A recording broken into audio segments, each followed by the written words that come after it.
আজকে দেখতেই পাচ্ছেন ট্যাংরা মাছ রাখা আছে এইখানেতে। আজকে মাই কিচেন ট্যাংরা মাছ রান্না করবে। এই দেখুন ট্যাংরা মাছগুলো। এই যে ট্যাংরা মাছ আছে, আমি নুন মাখিয়ে রেখে দিয়েছি। দেখুন জল বেরিয়েছে কতটা, নুন মাখিয়ে এই জন্যই রাখতে হয়, জলগুলো যাতে বেরিয়ে যাক। ট্যাংরা মাছের সাথে এই দুটো বাটা মাছের বাচ্চাও ছিল, তা আমি ওইগুলোকেও দিয়ে দিয়েছি। ওইগুলো আর আলাদা করে কি বানাবো, তাই জন্য আমি এর সাথে একসাথে দিয়ে দিয়েছি। দেখুন আমি হলুদ দিয়ে দিয়েছি এইগুলো মাছগুলোতে।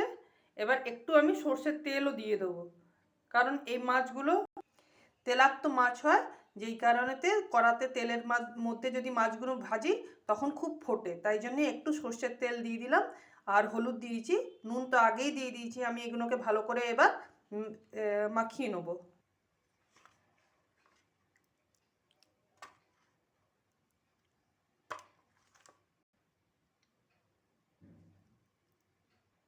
দেখুন আমি মাছগুলোতে ভালো করে নুন হলুদ তেল সব মাখানো হয়ে গেছে।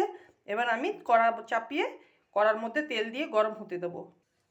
দেখুন কড়াতে তেল দিয়ে দিয়েছি, বড় চামচের 3 চামচ তেল দিয়েছি। তেলটা ভালোভাবে গরম হয়ে যাওয়ার পরে মাছগুলো দেবো। এইদিকে দেখুন আমি কিছু পেঁয়াজ কেটে রেখেছি, মিডিয়াম সাইজের দুটো পেঁয়াজ কেটেছি, দুটো বড় বড় সাইজের পেঁয়াজ কলি কেটেছি, আর একটা বড় সাইজের টমেটো কেটেছি, আর 1 ইঞ্চির মতন আমি আদা কেটে রেখেছি। এতে বেশি মশলা দেবো না, বেশি মশলা দিলে ট্যাংরা মাছের ঝাল ভালো লাগে না, তাই জন্য অল্প মশলাতেই ট্যাংরা মাছের ঝাল করে দেখাচ্ছি। দেখুন আমার তেল ভালোভাবে গরম হয়ে গেছে। এবার মাছগুলো এক এক করে আমি এতে দিয়ে দেবো।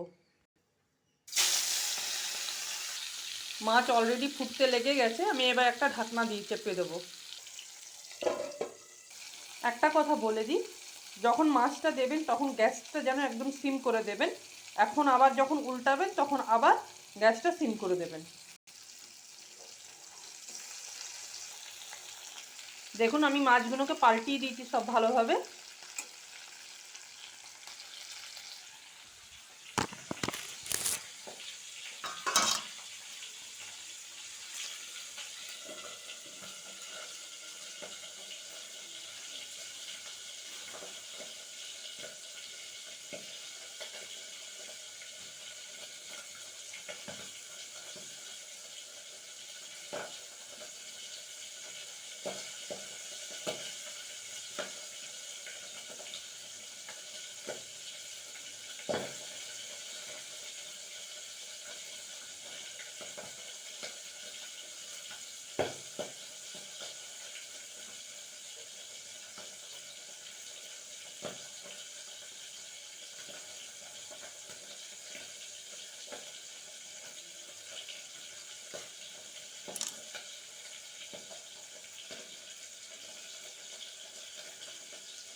দেখুন মাছগুলো আমার হয়ে গেছে, খুব লাল করে কড়া করে ভাজবো না।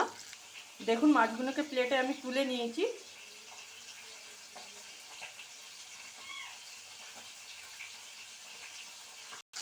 এ কটা মাছ আবার তেলে ছেড়ে দিয়েছি। দেখুন অনেকটা তেল ছেড়েছে।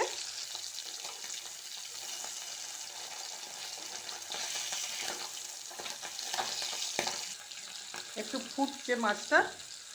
দেখুন আমার মাছগুলো সব ভাজা হয়ে গেছে। এবার কড়াতে আমি কালো জিরে ফোড়ন দেবো। দেখুন আমি কালো জিরে ফোড়ন দিয়ে দিয়েছি। পেঁয়াজ কলিটা আর পেঁয়াজটা একসাথে দিয়ে দিলাম।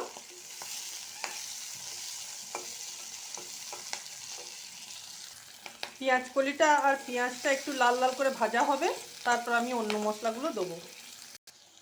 দেখুন পেঁয়াজ কলিটা আর পেঁয়াজটা আমার নরম হয়ে গেছে, পেঁয়াজটা লাল লালও হয়ে গেছে। এবার আমি টমেটো দিয়ে দিলাম, আর কটা কাঁচা লঙ্কা 4-5টা আমি কেটে রেখেছিলাম, সেইগুলোকে দিয়ে দিয়েছি।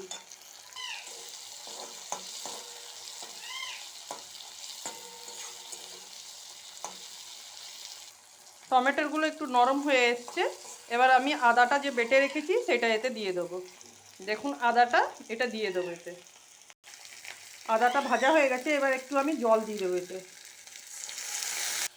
এবার এতে এক এক করে হলুদ গুঁড়ো, লঙ্কা গুঁড়ো, জিরে গুঁড়ো আর লবণ সব দেবো, আপনাদেরকে দেখাচ্ছি। দেখুন হলুদ গুঁড়ো, দেখুন ছোট চামচের ভরে 1 চামচ জিরে গুঁড়ো দিলাম।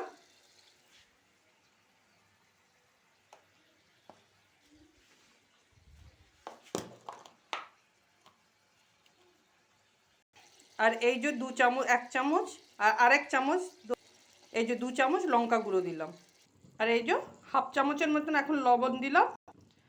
সব দিয়ে একবারে ভালো করে এবার মিশিয়ে দেবো।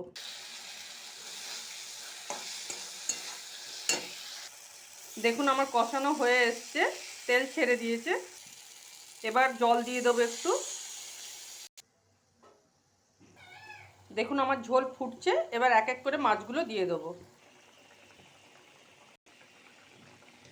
দেখুন আমার প্লেটে এই তেলগুলো আছে, এই তেলগুলোকেও আমি কেচে দিয়ে দেবো।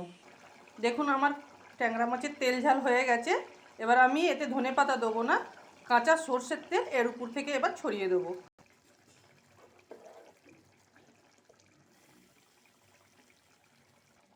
আমি সর্ষের তেল দিয়ে দিয়েছি। আমার ট্যাংরা মাছের তেল ঝাল কমপ্লিট। বন্ধুরা, আমার ট্যাংরা মাছের তেল ঝাল তাহলে আজকে কমপ্লিট হয়ে গেল। আজকে এই অবধি থাকলো, আবার নতুন রেসিপি নিয়ে আবার আগামীকাল আসছি। আমার চ্যানেলটাকে সাবস্ক্রাইব করে নেবেন। ধন্যবাদ।